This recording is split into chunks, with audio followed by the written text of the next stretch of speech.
Bismillahirrahmanirrahim. Assalamualaikum warahmatullahi wabarakatuh. Allah Subhanahu wa ta'ala berfirman dalam surah Al-Kahfi ayat 110. Qul innama ana basyarum mislukum yuha ilayya annama ilahukum ilahu wahid. Katakanlah wahai Muhammad, sesungguhnya aku ini hanya seorang manusia seperti kamu, yang diwahyukan kepadaku bahwa sesungguhnya Allah atau Tuhan kamu itu adalah Allah yang Maha Esa. Barang siapa mengharap perjumpaannya dengan Allah Subhanahu wa ta'ala, dengan Tuhannya, maka hendaklah ia mengerjakan amal-amal soleh dan janganlah ia mempersekutukan seorang pun dalam beribadah kepada Allah Subhanahu wa ta'ala.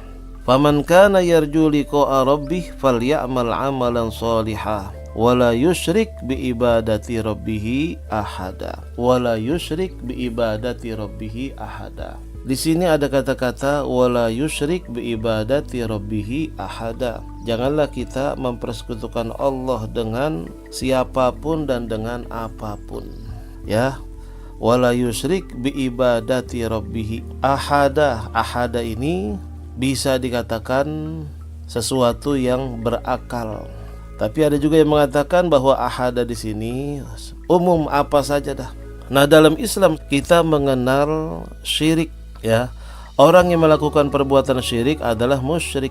Dan syirik ini terbagi menjadi dua, ada syirik besar, ada syirik kecil. Syirik besar kita sudah bahas. Sekarang ini kita membahas tentang syirik kecil. Syirik kecil dapat mengurangi nilai tauhid seseorang, ya, dapat mengurangi. Akan tetapi pelakunya tidak dikeluarkan dari Islam, dari agama Islam, tidak murtad, tidak kafir. Syirik kecil merupakan sarana yang akan mengantarkan kepada syirik besar. Pelakunya akan mendapat siksaan dari Allah Subhanahu wa ta'ala, namun tidak kekal di neraka. Sebagaimana kekalnya orang-orang kafir. Kalau orang-orang kafir kekal, sementara orang-orang yang melakukan syirik kecil itu tidak kekal, ya. Sementara orang yang melakukan syirik besar itu dapat menghapus seluruh amal baiknya. Jadi misalnya dia sudah melakukan amal baik 100 tahun misalnya, kemudian dia melakukan syirik besar, amal kebaikan yang 100 tahun itu hilang. Ya, lain halnya dengan syirik kecil. Sedang syirik kecil akan menghapus amal yang bersamaan dengannya. Seperti orang yang melakukan amal perbuatan yang diperintahkan Allah Subhanahu wa ta'ala untuk mendapatkan pujian dari manusia, yaitu riya. Seperti membaguskan sholat di depan orang sementara tidak ada orang, biasa-biasa aja. Kalau ada orang sholatnya Masya Allah, biar dikenang dengan khusyuknya, suaranya yang merdu. Kalau tidak ada orang, biasa-biasa saja, sholatnya super cepat. Nah, ini sholatnya aja yang dihilangkan amalnya, ya, pahalanya tidak ada, tapi yang lainnya masih terjaga. Tapi kalau syirik besar semuanya terhapus. Kemudian juga bersedekah. Hati-hati nih, ada riaknya. Bersedekah, pertama pengen masukin ke kotak amal misalnya 10.000, karena dilihat orang dirubah menjadi 100.000 biar dikenal dengan orang yang dermawan dan lain sebagainya. Atau juga berzikir kepada Allah Subhanahu wa ta'ala dengan tujuan supaya disaksikan, didengar atau dipuji manusia. Inilah yang disebut dengan riya, yang jika bersampur dengan amal perbuatan, ya, khususnya amal perbuatan yang baik, maka amal perbuatan baik itu tidak ada nilainya di sisi Allah Subhanahu wa ta'ala, tidak ada nilainya. Meskipun demikian, kalau kita biasakan, kalau kita terbiasa, kalau kita tidak menyadari perbuatan syirik kecil tersebut, ia akan menjadi syirik besar nanti, karena akan mengikis kekuatan iman kita. Jadi Rasulullah SAW diperintahkan untuk mengajarkan umatnya supaya tidak berbuat syirik kepada Allah Subhanahu wa ta'ala, ya, kepada apapun atau kepada siapapun. Jangan menjadikan tandingan dari Allah. Jangan kita menduakan Allah. Jangan kita mempersekutukan Allah dengan seseorang pun, dengan siapapun, dengan apapun. Wala yusyrik bi ibadati rabbih ahada. Nah, oleh karena itu yang berpendapat ahada di sini adalah seseorang, yaitu dia beribadah bukan karena Allah tapi karena seseorang. Dia sholat bukan karena Allah tapi karena calon mertuanya, tapi karena orang yang dicintainya, tapi karena istrinya, tapi karena suaminya, tapi karena anak-anaknya dan lain sebagainya, bukan karena Allah. Nah sekarang kan kita kalau beribadah itu mengharapkan pahala. Apakah itu termasuk riya juga? Ini pendapat Al-Imam Al-Ghazali radhiyallahu an, ya, bahwa beribadah harus dengan ikhlas. Jika mengharapkan pahala itu termasuk ikhlas juga, tapi ikhlas yang paling rendah. Jika mengharapkan keuntungan dunia, ikhlas juga, bukan riya, tapi ikhlasnya yang paling bawah juga. Jadi ikhlas yang paling tinggi adalah ikhlas li ajlillahi subhanahu wa ta'ala, ikhlas karena Allah. Ada hadis Rasulullah sallallahu alaihi wasallam dari Abu Hurairah, hadis ini, ya. Qala Allah tabaraka wa ta'ala, ana aghna syuraka'i anis syirk man amila amalan asyraka fihi ma'i ghairi taraktuhu wa syirkahu.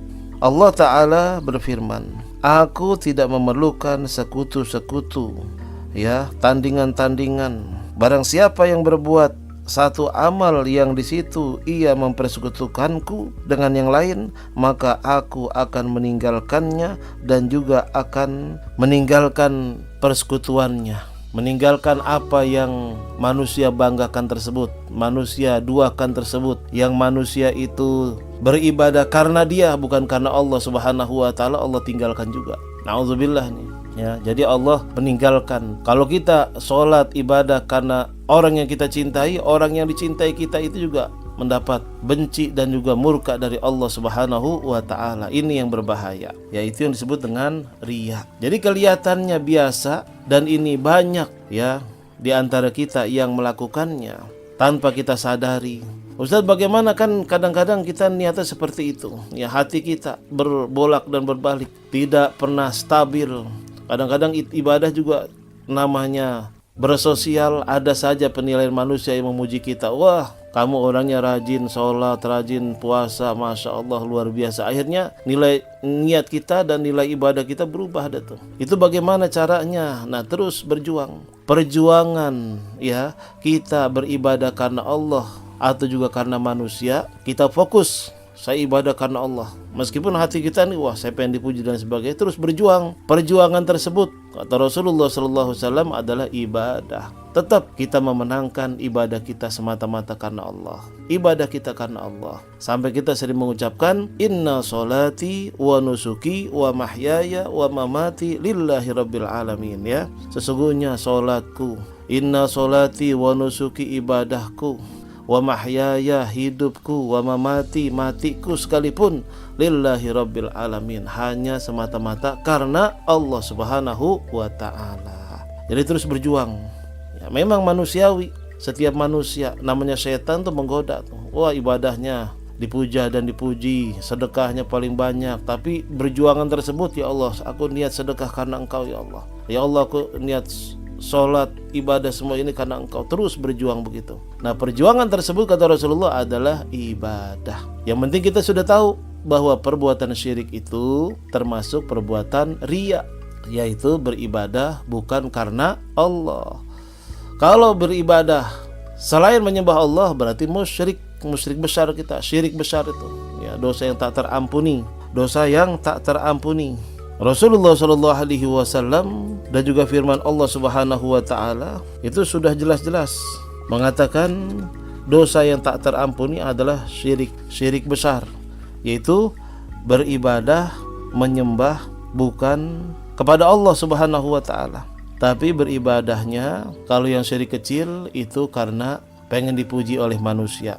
Itu bisa ditaubatkan atau bertaubat, taubatan nasuha. Dalam surah An-Nisa ayat 48 Allah berfirman, innallaha la yaghfiru ayyushraka bih wa yaghfiru ma duna zalika liman yasha.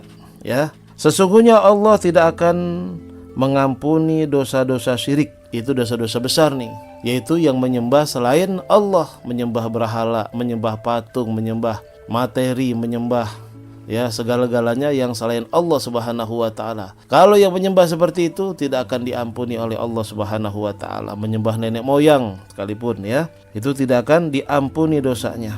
Wa yaghfiru ma duna zalik, tapi Allah akan mengampuni dosa selain syirik, termasuk dosa-dosa syirik kecil. Kalau kita sering bertaubat kepada Allah, ya Allah aku sering melakukan perbuatan riya dalam ibadahku, ampunilah aku, diampuni sama Allah. Itu juga bagi siapa saja yang Allah kehendaki. Makanya disinilah kita minta kasih sayang dari Allah. Setelah kita minta ampun sama Allah, ya Allah sayangilah kami, karena dengan rahmat darimu kami bisa bahagia dunia dan akhirat. Ya, sampai kepada nanti seandainya kita sudah meninggal dunia masuk surga pun bukan karena amal ibadah kita, bukan karena kita sering bertobat semata-mata, tapi karena rahmat kasih sayangnya Allah Subhanahu wa ta'ala. Dengan izinnya, dengan kasih sayangnya kita mendapatkan kebahagiaan dunia dan akhirat. Makanya terus kita istiqomah, ya, bukan karena ibadah kita, bukan karena istighfar kita, bukan karena zikir kita, tapi karena kasih sayang Allah, rahmat dari Allah. Ya Rahman, Ya Rahim, irhamna wal muslimin. Ya Arhamar Rahimin, Ya Arhamar Rahimin, irhamna wal muslimin. Ya Allah, Zat yang Maha Kasih dan Sayang, sayangilah kami ya Allah dan saudara-saudara kami kaum muslimin. Insyaallah. Kurang lebihnya dari saya Al-Fakir Haji Muhammad Amin Nasri mohon maaf. Hadanallahu wa iyyakum ajma'in. Wassalamualaikum warahmatullahi wabarakatuh.